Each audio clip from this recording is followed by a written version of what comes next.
Another thing that's interesting to me is how sometimes a new startup idea breaks through and is sort of sui generis. No one tries or at least successfully attempts to copy it.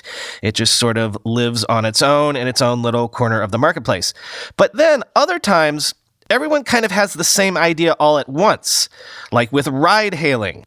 Sometimes it's an idea that lends itself to being leveraged in different ways, the canonical example being Uber but for X, that whole phenomenon.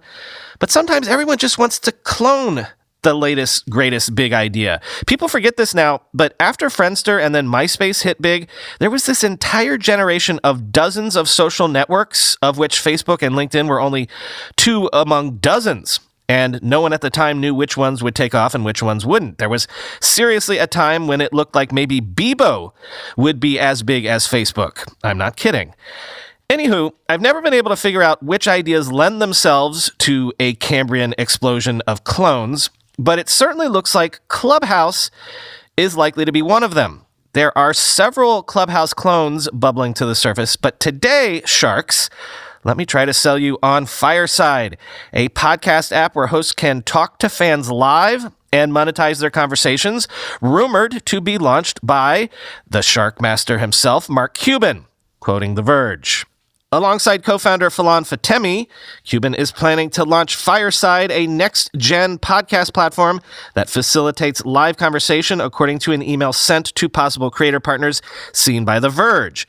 Fatemi, who co-founded and sold the AI customer relations service Node, promises a platform where creators will be able to broadcast, record, and monetize conversations while using Fireside's built-in analytics tools to figure out what content performs best.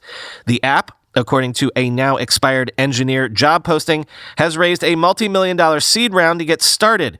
The source close to the company says creators will be offered various deals and ways to monetize, and the app won't let just anyone speak publicly. It'll be a highly curated experience. The startup is still seemingly in stealth mode. It's unclear when it was founded, but job postings went live as early as September.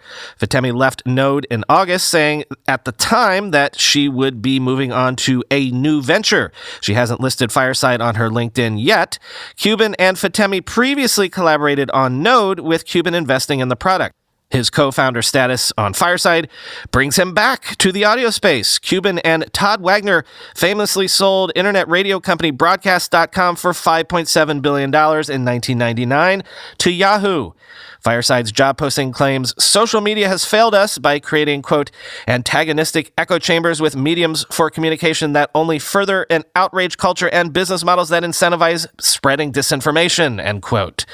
Fireside, the posting says, is looking to foster, quote, civil, intelligent discourse, shared connected experiences, and genuine relationship building virtually through its broadcasting platform, which will promote driving social impact through meaningful conversations at scale, end quote.